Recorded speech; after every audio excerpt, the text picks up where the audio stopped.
Pega a sua Bíblia, querido. Abre ela no Evangelho de João, capítulo 14. Evangelho de João, capítulo 14.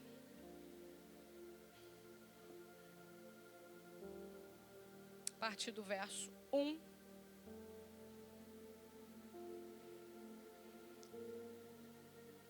Se você achou, diga eu achei.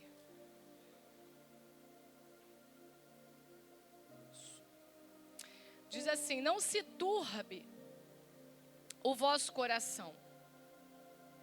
Credes em Deus, crede também em mim. Na casa de meu pai há muitas moradas. Se assim não fora, eu vou-lo teria dito, pois vou preparar-vos lugar. E quando eu for e vos preparar lugar, voltarei e vos receberei para mim mesmo, para que onde eu estou, estejais vós também. E vós sabeis o caminho para onde eu vou. Disse-lhe Tomé: Senhor, não sabemos para onde vais. Como saber o caminho? Respondeu-lhe Jesus: eu sou o caminho, e a verdade, e a vida. Ninguém vem ao Pai, senão por mim. Se vós me tivesses conhecido, conhecerias também a meu Pai. Desde agora o conheceis e o tendes visto. Replicou-lhe Filipe: Senhor, mostra-nos o Pai, e isso nos basta. Disse-lhe Jesus: Filipe, há tanto tempo eu estou convosco e não me tendes conhecido? Quem me vê a mim vê o Pai. Como dizes tu, mostra-nos o Pai? Não creis que eu estou no Pai e o Pai está em mim? As palavras que eu vos digo, não as digo por mim mesmo, mas o Pai, que permanece em mim e faz as suas obras. Crede-me que eu estou no Pai, e o Pai em mim. Crede ao menos por causa das mesmas obras. Em verdade vos digo, que aquele que crê em mim, fará também as obras que eu faço, e outras maiores fará, porque eu vou para junto do Pai. E tudo quanto pedirdes em meu nome, isso farei, a fim de que o Pai seja glorificado no Filho. Se me pedirdes alguma coisa, em meu nome eu farei. Se me amais, guardareis os meus mandamentos. E eu rogarei ao Pai, e Ele vos dará outro Consolador, a fim de que estejais para sempre convosco, o Espírito da verdade, que o mundo não pode receber, porque não vê nem o conhece. Vós o conheceis, porque Ele habita convosco e estará em vós. Não vos deixarei órfãos. Voltarei para vós outros. Amém? Queridos, o texto que acabamos de ler, um pouquinho longo e extenso, ele vai suceder alguns acontecimentos. E eu preciso voltar um pouquinho para a gente entender essa fala de Jesus, quando ele diz: não turba o vosso coração. Não se turbem o vosso coração. O capítulo anterior, ele vai mostrar para nós que Jesus está perto de finalizar o seu ministério. Eles estão às portas da festa da Páscoa. Eles estão às portas de ceiar. Eles estão às portas de Jesus cumprir aquilo que ele veio fazer como missão, aquilo que o Pai designou para que ele pudesse fazer. E aí, nesse final já desses dias, chegada já os últimos dias, os últimos momentos de Jesus estar, ele vai desejar estar com os discípulos. Então, catuca esse crente que está do teu lado e diga para ele: Jesus sempre vai desejar estar com os seus discípulos. Jesus está com os discípulos e ele tem uma fala que é diferenciada, ele tem um discurso diferenciado quando ele se assenta com os discípulos. E o capítulo 13 de João vai começar a demonstrar a conversa que Jesus começa a ter com esses discípulos. E ele começa a dizer, olha, é chegada a hora. É chegada a hora de passar desse mundo para o Pai. É chegada a hora agora aonde eu vou ser entregue. É chegada a hora aonde que tudo que Deus me confiou, agora haverá uma grande manifestação. Haverá agora um grande acontecimento. Eu vou para o Pai. E vocês não podem ir agora. Mas eu tenho algumas coisas para partilhar com vocês. E o texto vai dizer que ele pega uma toalha, ele pega uma bacia com água. E ali ele começa a se revelar de forma mais íntima e de mais profunda na sua missão. Finalizando junto aos discípulos a sua missão. E ele vai dizendo, olha, eu estou aqui para lavar os pés de vocês. Eu estou aqui para ensinar vocês. Eu sendo mestre, eu sendo Senhor, estou aqui para mostrar a mais profunda demonstração de serviço que nós precisamos prestar uns aos outros. Jesus desce. Jesus não tem problema de pegar toalha. Jesus não tem problema de pegar bacia. Jesus não tem problema de lavar pé. Jesus não tem problema nenhum de ocupar uma função de escravo. Para agora manifestar aqueles discípulos e fazê-los entender que o reino dos céus não tem a ver com status, não tem a ver com posição. Que o reino de Deus tem a ver com aquilo que eu me proponho, que é servir. E Jesus está ali, ele não tem problema de ocupar essa função e ele lava os pés. Só que o interessante, eu sempre vou me maravilhar, é que Pedro, ele se manifesta. E eu acredito que assim como Pedro, nós também teríamos a mesma atitude. Como posso eu diante do meu Senhor, diante do meu mestre, me permitir ser lavado por ele? Não, Senhor, eu tenho que te lavar. E a palavra de ensinamento de Jesus para Pedro é: Pedro, se você não se permitir ser lavado por mim, você não tem parte comigo. Porque o que eu vim ensinar, Pedro, é estar disponível a todo aquele que precisar ser lavado.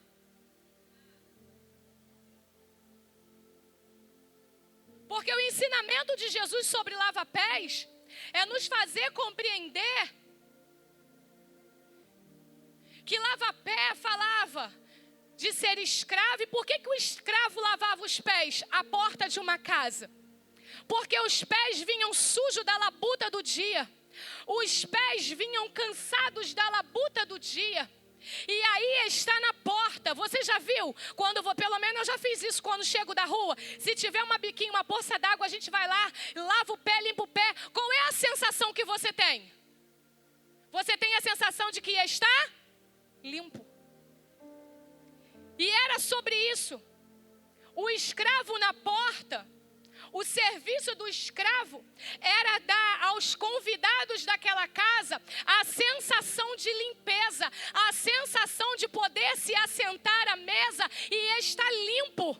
E aí Jesus está dizendo: eu estou ensinando a vocês a servir uns aos outros. Quando você vê um irmão cansado, lava o pé dele. Quando você vê um irmão fadigado, desce e lava o pé dele. Porque quando você lavar o pé dele, ele vai se sentir limpo. O discurso de Jesus era: serve, lava o pé, esteja disponível. E ele vai dizer: sirva uns aos outros. E ele dá a maior lição de humildade. Por que lição de humildade? Porque ele era Senhor e ele era mestre. E ele vai dizer no verso 15 do capítulo 13: eu estou dando um exemplo para vocês. E eu me maravilho. Porque a vida de Jesus, o fato de Jesus ter descido na terra, foi para ser exemplo de humanidade. Foi para ser exemplo em meio a uma geração corrompida, em meio a uma geração perversa, em meio a uma geração mergulhada no pecado. Ele veio ser exemplo de humanidade e mostrar para mim e para você a capacidade que nós temos de não viver mergulhado no pecado, de não vivermos submetidos ao império das trevas, mas ele veio ser exemplo de vida para nós. E aí ele está dizendo, eu estou sendo exemplo. Quem somos nós, na fila do pão, para dizer, não desço para lavar pé de ninguém? Talvez quem está aí do teu lado está precisando que você esteja disponível a trazer alívio, a trazer refrigério. Aí ele segue, depois desse exemplo de humildade, o discurso começa a ficar um pouquinho mais pesado com os discípulos e ele vai começar a dizer, ele vai falar, olha, o traidor está dentre nós. O traidor está aqui convivendo com a gente. E aí o interessante que eu me atentei hoje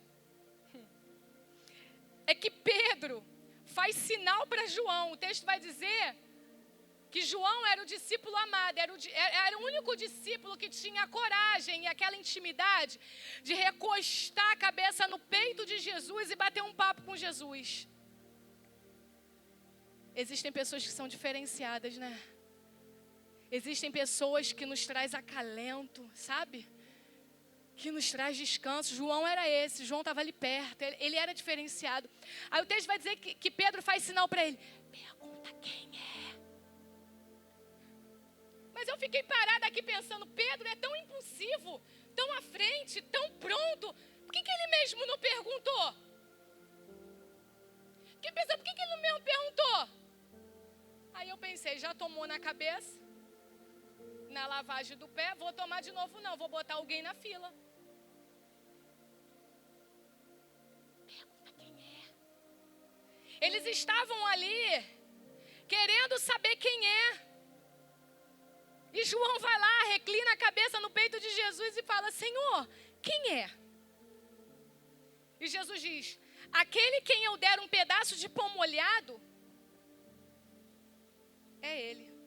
E o texto diz que Jesus pega o pedaço de pão, molha e dá para Judas. Existe uma mesa. Existe um lugar de comunhão. Existe agora um Cristo tendo conversas difíceis, instruções difíceis à mesa com os seus discípulos, com alguém que ele separou para dar continuidade. Então eu queria que você, com muita gentileza, olhasse para esse seu irmão que está do teu lado e dissesse para ele, quer dar continuidade ao ministério de Jesus? Se permita a conversas difíceis para o teu crescimento. Porque crescimento, ele precisa ser debaixo de conversas difíceis, de palavras difíceis. Jesus está ali apontando quem era o traidor. E ele olha para Judas e ele diz, o que você tem para fazer, faze-o depressa. Porque o que você tem que fazer, você precisa fazer. Os discípulos estão ali olhando todo aquele cenário. E eu fico imaginando, irmãos, se fosse eu, quando a gente está naquelas conversas difíceis, seja no relacionamento de marido com mulher, seja no meio de amizade, seja patrão, seja reunião na empresa, conversas difíceis faz a gente ficar apreensivo, sim ou não? A gente fica apreensivo, aí a gente fica meio sem respiração, o coração fica pulsando, fica batendo mais acelerado, era esse o ambiente. Agora você imagina todos os discípulos ali, coração acelerado, apreensivo, porque Pedro já tomou na cabeça que se você não deixar eu lavar teu pé, você não tem parte comigo. Aí os outros discípulos já ficam quietinhos na fila, já vai lá e deixa ser lavado. Agora vem uma conversa mais difícil, porque ele vai dizer que é chegada a hora, que a hora do traidor se aproxima. Alguém curioso quer saber? Porque se tu tá lá, tu tinha perguntado também. Se tu não tivesse perguntado, tu tinha feito igual Pedro, levantado a mão e pergunta lá. A conversa estava difícil, o coração estava acelerado. Jesus estava ali, ensinando para eles e dizendo: é chegada a minha hora. O meu momento é chegado. Os discípulos começam a pensar se tinha alguma coisa a ver com a bolsa que Judas carregava, porque ele era tesoureiro. Mas a verdade é que ele sai e vai cumprir aquilo que ele designou no coração. Agora está os discípulos vivendo esse momento, esperando a glória de Cristo se revelar e se manifestar. Só que eles vão pensar de uma forma humana. Eles estão subjugados. Eles estão oprimidos por um governo. E aí eles estão esperando uma resposta. Judas, principalmente, é alguém que trabalhou o tempo inteiro com Jesus esperando uma resposta que viesse da revolução de Cristo, que Cristo viesse se manifestar de uma forma terrena. E aí ele vende Jesus mesmo por 30 moedas de prata, porque ele quer ver Jesus se revoltar com aquela situação e fazer uma coisa diferente. Então está todo mundo tenso, sem saber exatamente o que vai acontecer. Aí Jesus caminha e ele começa a dizer, quando Judas sai: agora foi glorificado o Filho do Homem, e Deus foi glorificado nele. Aí ele diz: filhinhos. Aí ele ameniza o ambiente. O ambiente está tenso. O coração está saindo pela boca. Aí ele ameniza. Aí ele começa a dizer: filhinhos, ainda por um tempo, por um pouco de tempo, eu vou estar com vocês. Buscar-me-eis. E o que eu disse aos judeus também, agora vos digo a vós: para onde eu vou, vós não podeis ir agora. Mas eu vou começar agora e vou dizer para vocês: um novo mandamento vos dou, que vos ameis uns aos outros, assim como eu vos amei, que também vos ameis uns aos outros. Nisto conhecerão todos que sois meus, se tiverdes amor uns aos outros. Ele ameniza com os filhinhos, mas ele está delegando uma tarefa bem difícil. Porque ele está dizendo: amem uns aos outros como eu vos amei. Ele está liberando uma tarefa difícil. Ele está dizendo: para eu amar alguém, amar o meu próximo, como ele me ama. E aí aqui ele começou a me desmontar. E aqui ele começou a me desmontar. E eu comecei a perceber que tipo de amor, ou que nível de amor a gente tem externado nesse tempo, em uma geração acelerada, em uma geração presa à depressão, à ansiedade, em uma geração que corre, que corre, que corre. E ele está dizendo: os meus discípulos, aos meus discípulos eu dou um mandamento: amem uns aos outros como eu vos amei. Ele está dizendo: entre nós precisamos amar uns aos outros. Precisamos lavar os pés um dos outros. Precisamos estar à mesa uns com os outros. Para quê?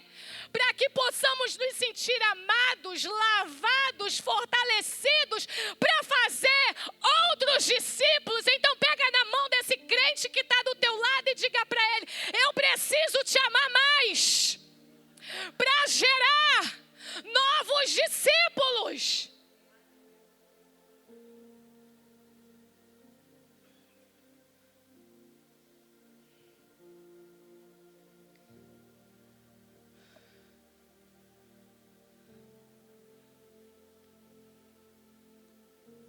E ele vai dizer, quando vocês amarem uns aos outros,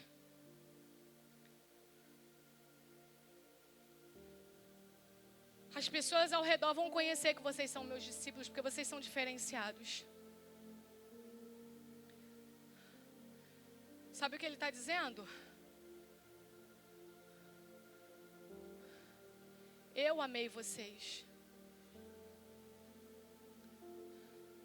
Quando você não entender o outro, ame. Quando você sentir que a situação está meio embaçada, pega uma bacia, uma toalha e vai lavar o pé. Quando você perceber que as coisas não estão indo bem, senta na mesa, olha no olho, conversa, fala. Porque era isso que ele fazia. O ensinamento de Jesus sempre foi a mesa. E ele segue.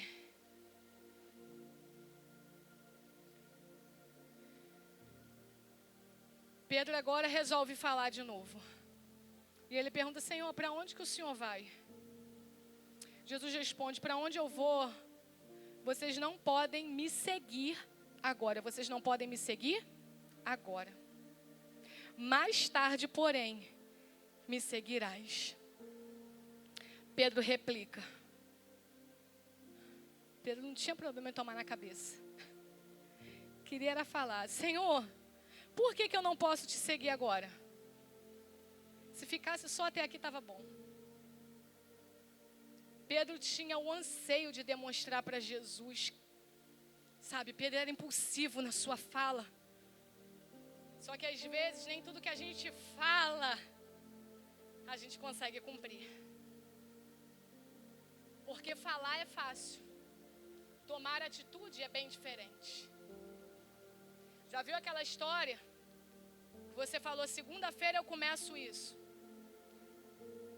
Segunda-feira eu faço aquilo. Chegou segunda-feira, eu não fiz, tu não fez, nós não fizemos. Para conjugar o verbo aqui de não fizemos na segunda-feira. Porque a gente é falho nas nossas palavras. Quando depende de termos atitudes. Ele diz, Senhor, por ti darei a minha própria vida. Jesus olha para ele e diz, darás a vida por mim? Em verdade, Jesus está dizendo, eu estou te afirmando que jamais cantará o galo antes que você me negue 3 vezes. Jesus estava dizendo, ei, você até tem vontade, o teu coração até pulsa, mas você não vai conseguir sustentar a tua palavra. E pensa que isso aqui é problema para Jesus? É problema para a gente. Quando a gente não sustenta a nossa palavra, o que acontece? A nossa mente fica perturbada. O nosso coração fica ansioso, porque a gente fica naquela condição, não cumpri com a minha palavra, não fiz o que eu tinha que fazer, e aquilo fica remoendo. Você está pensando que Jesus ficou amarrado nisso? O propósito dele era muito maior, hein, meu irmão? Se desapega das tuas falas, do teu não cumprimento, e se agarra ao propósito, que ele é muito maior.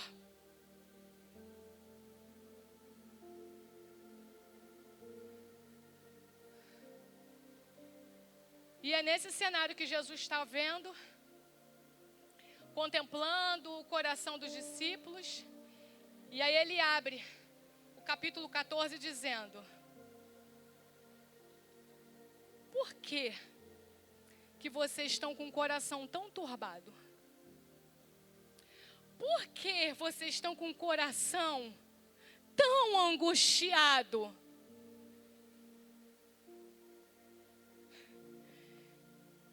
Jesus traz ensinamentos difíceis, palavras difíceis, mandamento difícil e pergunta por que eles estão com o coração perturbado.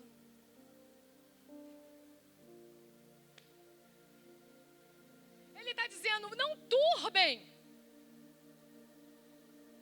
Se ele está dizendo não turbem, é porque eles estavam turbados. Eles estavam angustiados, eles estavam aflitos. Eles estavam inquietos. E Jesus está dizendo para ele, não turbe o vosso coração. Credes em Deus e crede também em mim. Sabe o que eu aprendo com esse texto? Que o comando de Jesus, a instrução de Jesus para conversas difíceis, para tempos difíceis, para tempos de angústia, para tempos de dores, é crer. Porque quando eu creio que Ele está comigo, quando eu creio que Ele está em mim, quando eu creio que Deus é Deus da minha vida, eu preciso ter paz. Então ele está dizendo, vocês precisam acreditar. Vocês precisam acreditar.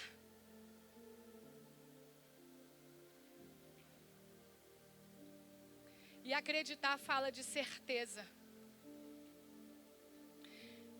Jesus está dizendo para eles, olha, não ceda para viver com um coração perturbado e angustiado. Não ceda a esse desejo, não ceda a esse ânimo, não ceda a essa vontade. Crê em mim, crê em Deus. Aí olha agora, como ele de uma forma gloriosa, maravilhosa, que só ele sabe fazer, ele vai mudar o cenário da conversa agora. Ele vai mudar esse cenário agora e ele vai começar a dizer, ei, não turba o vosso coração, crede em Deus, crede também em mim. Na casa do meu Pai há muitas moradas, aleluia. Ele está dizendo todas essas aflições de traição, a aflição de dor, a aflição de ansiedade, todas essas coisas que vocês vão viver, ei, isso não se compara à casa do meu Pai. Sabe o que ele está fazendo? Tirando agora a mente dos discípulos das coisas terrenas. Jesus agora está tirando os discípulos do ambiente terreno e começando a fazer eles agora a pensarem na eternidade, a pensarem na casa do Pai.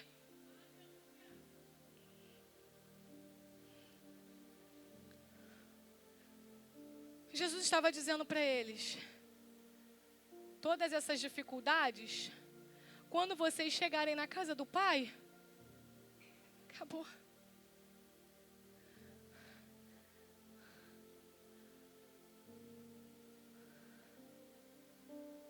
Quando vocês chegarem lá, não vai ter angústia, não vai ter dor, não vai ter sofrimento. Sabe o que Jesus está nos ensinando aqui, queridos? Que depois de conversas difíceis, depois de situações de adversidade, depois que o nosso coração é levado à angústia, depois que o nosso coração é levado a ficar perturbado, que a nossa mente é levada a ficar inquieta, quando isso tudo você entender que existe um propósito, eleva a tua mente e pensa que nós não somos daqui, a nossa moradia é a eternidade. Foi isso que ele estava dizendo. Eu estou ensinando vocês ainda a permanecer algum tempo, porque para onde eu vou, vocês ainda não podem ir, mas essas coisas não podem ser situações para ficar turbando vocês e impedir de vocês de saber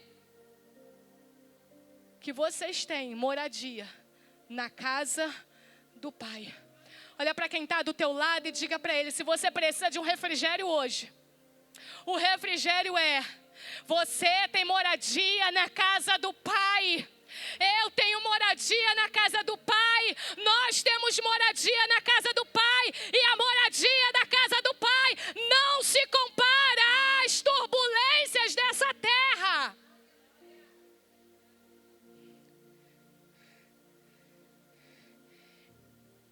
Ele está dizendo, quando essas coisas acontecerem, não turba o coração não.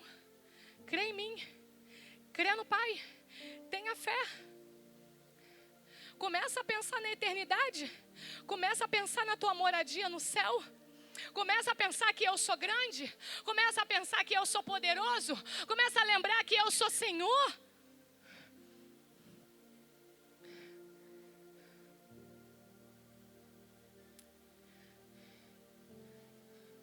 Aí Tomé entra no cenário.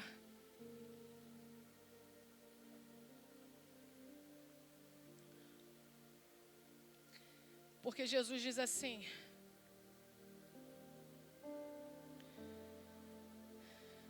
e quando eu for e vos preparar lugar, voltarei e vos receberei para mim mesmo, para que onde eu estou estejais vós também. E vós sabeis o caminho para onde eu vou. Tomé, que só acreditava naquilo que o olho via, não conseguiu alcançar a resposta dessa trajetória com Cristo. Senhor, não sabemos para onde vais.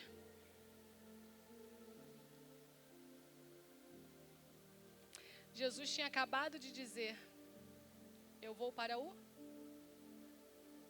Mas ele está tão conectado na turbulência do coração que ele não escuta, ele não entende. E ele pergunta: Senhor, não sabemos para onde vais, como saber o caminho? Respondeu Jesus. Aquele versículo que todo mundo tem na ponta da língua, sim ou não? Aí ele responde: eu sou o caminho, eu sou a verdade, eu sou a vida. Ninguém vai ao Pai senão por mim. Jesus está dizendo: eu sou o caminho. Quando a gente fala de caminho, a gente fala de uma porção estreita em um terreno, entre dois lugares aonde alguém pode seguir. Já viu um terreno extenso?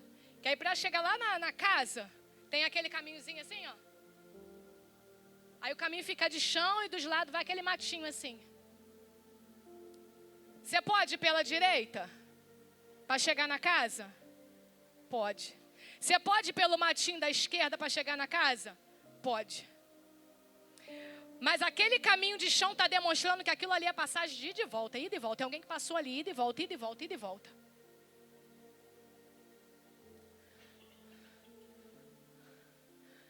Caminho é a faixa ou local de passagens que serve de ligação ou comunicação entre dois lugares. Caminho é o espaço ou distância percorrida para chegar a um determinado lugar. Aí Jesus está dizendo: eu sou o caminho, eu sou a estrada que faz você chegar no Pai. Eu sou a porção, eu sou a distância percorrida para alguém chegar no Pai. Eu sou a distância a ser percorrida para alguém chegar no Pai. Jesus está dizendo: ei, para onde eu vou, vocês também vão. E o caminho sou eu.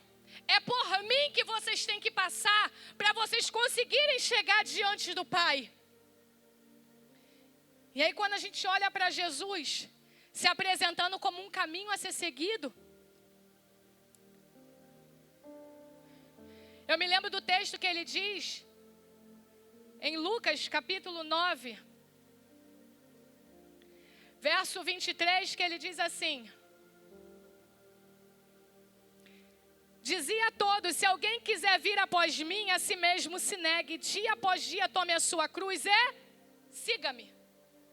Então ele está dizendo: eu sou o caminho a ser seguido. Ele está dizendo: a minha vida, tudo que eu trilhei, tudo que vocês viram, ouviram, tudo que vocês compartilharam comigo, é esse caminho que vocês devem seguir. É essa trajetória que vocês devem seguir.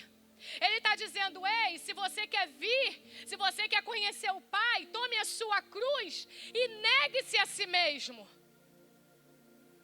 Se você quer chegar ao Pai, tenha uma vida de oração. Se você quer chegar ao Pai, tenha uma vida de separação.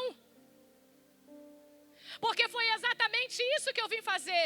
Eu vim mostrar para vocês o Pai.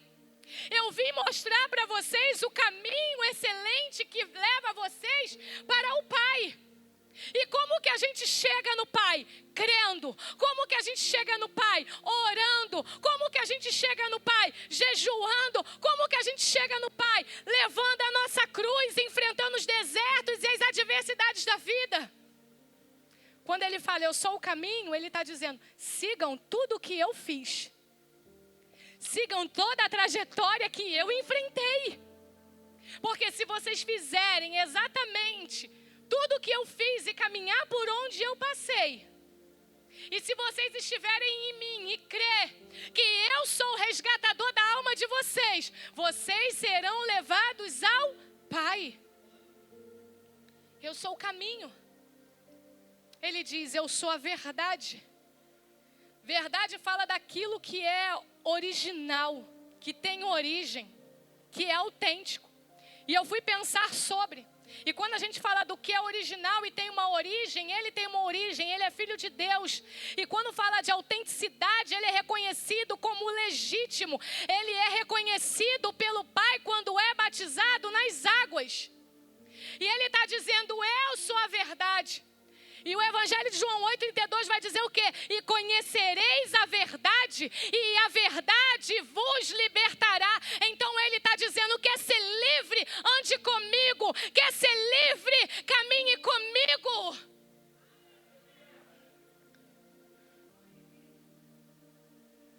Aleluia. E ele diz, eu sou a vida. E quando a gente procura no dicionário sobre vida, fala... existência a que se evolui do nascimento até a morte. Biblicamente, a vida é o sopro de Deus. E Ele é a vida. Ele é a vida que nos salvou do pecado. Ele é a vida que nos tirou do pecado.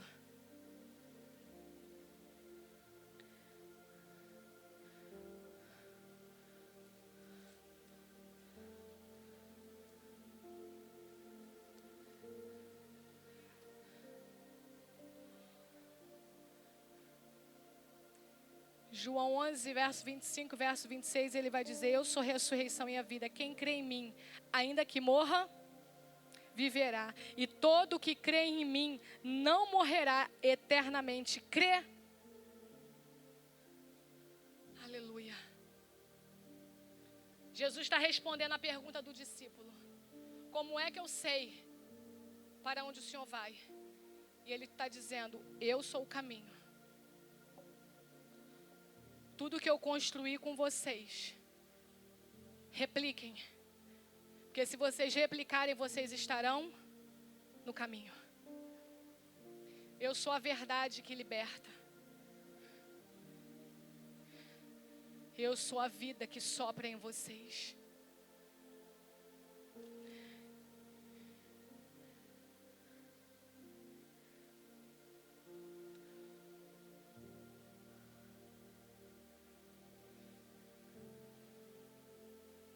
Quando ele se revela para Tomé, e ele diz, Tomé, essa é a minha identidade. Eu sou caminho, eu sou verdade, e eu sou vida. E eles continuam um diálogo, e Filipe agora vai se manifestar. Perceba que os discípulos estão se manifestando nesse diálogo, eles estão querendo ter a compreensão dessa reta final da vida de Jesus. Agora Filipe vai se manifestar e ele vai dizer, olha, você está falando de um caminho que leva para o Pai. Aí ele vai dizer, ué, como é que a gente faz para conhecer o Pai? Jesus olha para Filipe, Filipe, tu está tanto tempo andando comigo, Filipe, tu não conheceu o Pai ainda. Filipe, tu está andando há tanto tempo comigo, Filipe. E ainda pede para nos mostrar o Pai. Filipe, há tanto tempo e você não tem me conhecido. Quem vê a mim, vê o Pai, Filipe. Percebe, irmãos, que os discípulos estão andando há 3 anos com Jesus. E agora, nos últimos dias, eles ainda estão tendo dificuldade de entender a finalização da missão de Cristo. Então perceba que por isso Jesus se assenta para ter uma conversa difícil com eles. Porque conversas difíceis revelam as dificuldades do coração. Conversas difíceis expõem as dificuldades ou as dúvidas ou os questionamentos da mente. E aí talvez coisas que você não sabe, que você tem dúvida, você não senta para perguntar, você não senta para dialogar. E aí você vive sem conhecer o Pai. Mostra-me o Pai. Aí Jesus vai dizer, em verdade vos digo que aquele que crê. Verso 11, crede-me que eu estou no Pai e o Pai está em mim. Crede ao menos por causa das mesmas obras.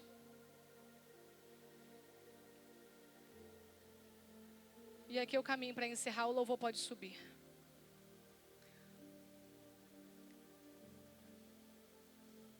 Todo esse discurso, toda essa fala foi para chegar aqui no verso 12 do capítulo 14 de João. Toda essa fala, desses ensinamentos de Jesus, foi para a gente chegar aqui. Porque foi esse o texto que queimou no meu coração. Em verdade vos digo, que aquele que crê em mim, fará também as obras que eu faço, e outras maiores fará, porque eu vou para junto do meu Pai. Jesus vai caminhar a finalização dessa conversa dizendo para eles, ei, já está determinado a minha volta.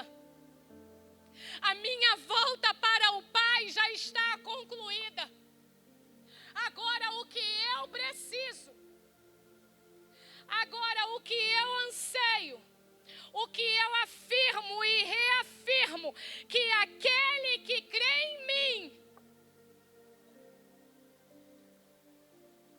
lembra que ele começou dizendo depois da conversa difícil, não se turbe o vosso coração, credes em Deus e crede também em mim. Ele está dizendo assim, ei, não permita que as adversidades da vida, não permita que as problemáticas da vida sejam paralisia para que você não creia em mim. Ele está dizendo, eu estou voltando para o Pai. Eu estou voltando para a moradia, para junto do meu Pai. E agora eu preciso que aqueles que andaram comigo e que me conheceram e que viram milagres e que viram maravilhas, creiam em mim para fazer as mesmas obras que eu fiz. E aqui eu fecho.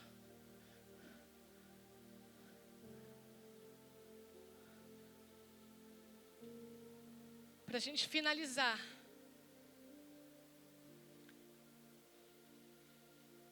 Quando ele disse para mim a seguinte frase: além do que você já viveu.